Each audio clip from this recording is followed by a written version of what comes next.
पीले दांत वाली बहू। रंजना कभी ब्रश नहीं करती थी। उसे कितनी बार उसके माँ बाप ने डांटा, लेकिन उसका कोई असर उस पर होता ही नहीं था, जिस कारण से उसके दांत पीले पीले हो जाते हैं। शादी के बाद।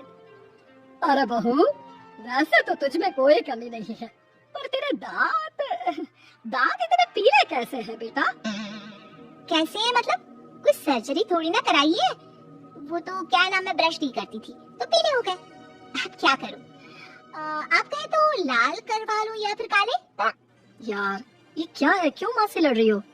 लड़ रही हूँ? अरे मैं लड़ रही हूँ या ये बोल रही है कि दांत पीले हैं, पीले। अरे तपस्या थोड़ी ना की है इन्हें पीले करने के लिए। बकायदा ब्रश नहीं किया है 20 साल तक, तब जाकर। छी, कैसी बात कर रही हो? ये उस वक्त तो पीले नहीं थे जब हम लोग तुम्हें देखने आए थे। अरे तब साफ करवा लिया होगा डेंटिस्ट के पास जाकर। अब देखो कैसे पीले पीले लग रहे हैं। रंजना सास की तरफ गुस्से से देखती है। फिर शुरू हो गई पीले पीले पीले। अरे पीले तो तब भी थे जब मेरे हाथ का रसगुल्ला उड़ा उड़ा कर खा रही थी और बोल रही थी, लड़की नहीं गुणों का खजाना दे रहे भाई साहब आप। खैर, अब वो लोग करते भी तो क्या करते, पीले दांत वाली बहू पल्ले पड़ी थी तो झेलना तो था ही।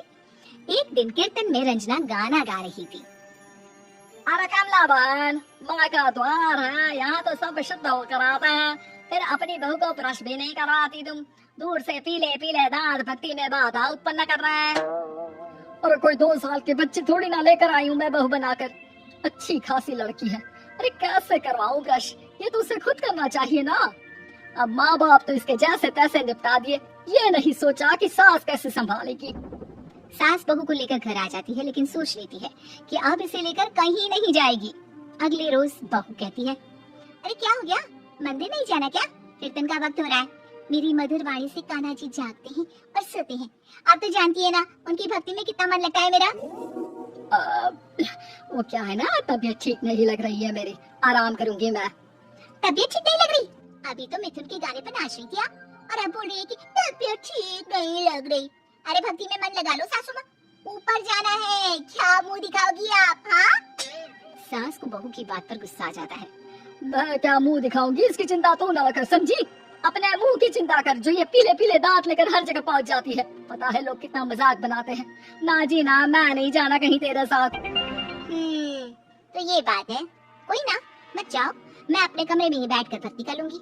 ऊपर वाला दांत थोड़ी ना दिखता है, मन देखता है, भावना दिखता है। और अरे बस बस, तू सब कुछ दिखा, बस ये सफेद चमकदार दांत ना दिखाना किसी को, है? जा यहाँ से। बहू को सास की बात का कोई फर्क नहीं पड़ता, वो तो जैसी थी वैसी ही रह जाती है। सुबह नहाकर किचन में खाना बनाना, फिर खाना खाना, कीर्तन भजन करना और सो जाना। एक दिन, माँ जी मैं सहेली के घर जा रही हूँ, शाम को लेट आऊंगी। हाँ, तो जाना, मैंने कौन सा तेरी आरती करनी है घर पर बैठकर। रंजना सहेली के घर जाती है, जहाँ वो पार्टी में जाने की तैयारी कर रही होती है। अरे शिखा, कहाँ जाने की तैयारी कर रही है? मैं गलत वक्त पर आ गई क्या? अरे नहीं यार, उल्टा सही वक्त पर आई है। मैंने ये साड़ी और ज्वेलरी निकाली है यार, शाम को इनके ऑफिस की एक पार्टी में जाना है। बताना कैसा लग रहा है ये सब? नहीं यार, इस ड्रेस के साथ तो वो वाली ज्वेलरी अच्छी लगेगी। हाँ सही बोल रही है, मैंने ध्यान ही नहीं दिया। वैसे तो हमेशा से मस्त फैशन सेंस रखती है। तो बड़ा जाती होगी ना पति के साथ पार्टी में। रंजना कुछ नहीं बोलती, बस सोचती है कि यार काश ये बात सही हो जाती, पर मैं क्यों नहीं जाती पार्टी में? क्या इन लोगों की कोई पार्टी होती नहीं होगी? रंजना घर आती है और रात में पति से सवाल करती है, एक बात बताइए, आप मुझे किसी पार्टी में क्यों नहीं ले जाते? क्या आपके यहाँ ऑफिस में पार्टी नहीं होती? पति बेचारा क्या कहता कि दांत पीले हैं तुम्हारे इसलिए। अरे कोई पार्टी होती नहीं हम लोगों के ऑफिस में, तो कहाँ से लेकर जाऊँ? और मार्केट, मॉल, कहीं वीकेंड घूमना, कहीं तो। अरे यार, सारे हफ्ते में एक छुट्टी मिलती है, तो सोचता हूँ कि आराम ही कर लूँ। क्यों? रंजना मन मार के रह जाती है। पहले कभी सास के साथ मंदिर जाया करती थी, लेकिन वो भी सास ने ले जाना बंद कर दिया। घर बैठी बैठी रंजना बोर हो जाती है। तभी उससे आइडिया आता है और वो मायके जाने का सोचती है। सासू माँ, 2 दिनों के लिए मम्मी के घर जा रही हूँ। अच्छा ठीक है, आराम से जा। और हाँ, माँ से कुछ अच्छी आदत सीख कर आना कि कैसे शरीर के हर भाग की तरह दांतों की सफाई भी जरूरी होती है, समझी? शुरू हो गई ना आप? वो लोग आपकी तरह नहीं है कि छोटी छोटी बात का बतंगड़ बना दे। उन लोगों के लिए मैं मायने रखती हूँ, ना कि मेरे पीले पीले दांत। रंजना माँ को बिना बताए उन लोगों को सरप्राइज देती है, लेकिन जैसे ही वो दरवाजे पर पहुंचती है, अंदर देखती है कि घर वाले कहीं जा रहे होते हैं। अब माँ, काश रंजना दीदी के दांतों वाली प्रॉब्लम नहीं होती, तो वो भी हम लोगों के साथ चलती ना बुआ जी की बेटी की शादी में।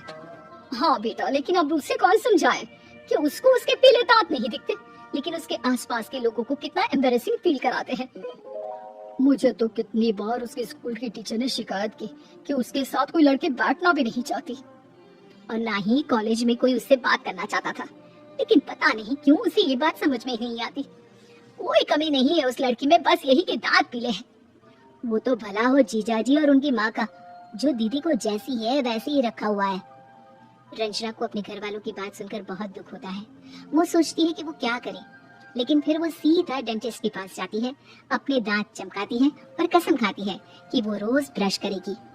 और क्या हो गया, तुम तो 2 दिनों के लिए गई थी ना, पर कोई ना, अच्छा है, चलो आ गई तो। रंजना सास के सामने आकर खड़ी हो जाती है और पूरी स्माइल करती है, उसके चमकदार दांतों को दिखाती हुई। हैं? चले मंदिर। माँ, मुझे माफ कर दीजिए, मैंने आप लोगों को बहुत एम्बैरेसिंग फील करवाया। मैं आज से रोज